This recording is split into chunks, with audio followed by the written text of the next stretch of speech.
qui m'effraie un peu. Et c'est pas toujours vrai. Et il faut se méfier de la véracité. Même les journalistes, parfois, relayent des infos qui ne sont pas vérifiées. Mais après, c'est à nous de relativiser tout ça et mettre la distance nécessaire pour bien le vivre. Il faut un guide de bonne pratique, en fait. Oui, mais ce serait bien d'avoir un manuel de Twitter. Absolument. Pour vous, Alexia, vous êtes sur Instagram depuis récemment. Moi, j'adore aller voir vos photos. Ouais, moi j'aime bien Instagram parce que c'est très marrant parce que je poste quelques fois parce que je trouve que c'est un faire-part. Moi, ça me fait assez rire. Contrairement à toi, moi j'ai l'impression comme ça de rentrer dans la vie des gens et de mes potes, et j'aime bien voir les photos de mes potes et je trouve ça rigolo et je trouve ça simple comme consommation. Et après, je suis certaines personnes qui me fascinent dans leur vie. Cara Delevingne, c'est ça. Oui.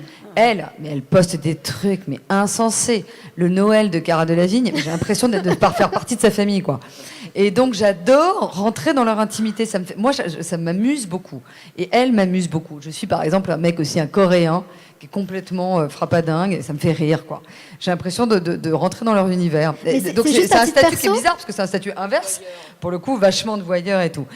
Et en revanche, je suis très peu sur Facebook, parce que Facebook m'intéresse pas du tout, parce que en fin de compte, ça a été le résultat d'une réflexion que j'ai eue avec mon petit cousin qui a 18 ans et qui m'a dit, je me suis désinscrite de Facebook parce qu'il fallait surproduire sa vie.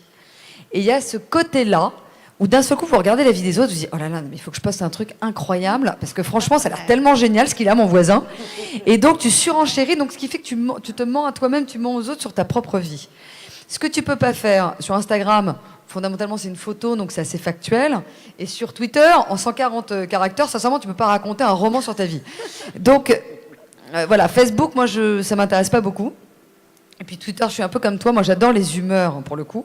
On en parlait, alors ça peut être dangereux. Mais justement, je trouve que j'aime bien cette forme d'instantanéité très éphémère, d'un ressenti qui, quelqueusus, vous échappe. Ce qui ne veut pas dire que moi, ça m'échappe, parce que déjà, je fais beaucoup de fautes d'orthographe, donc le temps de vérifier les fautes d'orthographe, au final, en général, je n'en vois pas.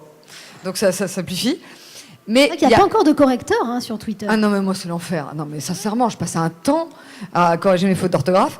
Mais il y a ce côté, j'adore lire les humeurs des gens. Je trouve que c'est assez ludique. C'est très gai et ça peut être changeant. Enfin voilà, je trouve que bizarrement ça n'a pas de gravité. Et c'est ça qui m'embête, c'est que moi je le consomme comme ça, mais que pour autant, et quand je t'entends, quand je vous entends, c'est vrai qu'il y a malheureusement des conséquences qui sont graves de quelque chose qui devrait être aussi léger que ce petit oiseau. Par exemple, moi j'ai envie d'avoir votre avis sur l'affaire Mélanie Laurent. Vous vous souvenez, quand même, elle a fait l'objet d'une campagne à décharge terrible, enfin à charge. Tout ça parce qu'on avait fait un montage assez frauduleux, toutes ses interventions dans ses interviews, et ça la faisait passer pour une fille absolument détestable, odieuse, hyper prétentieuse, et on a eu droit à un énorme Mélanie Laurent bashing. Qu'est-ce que ça vous inspire, ce genre de truc ? Comment on peut réagir ?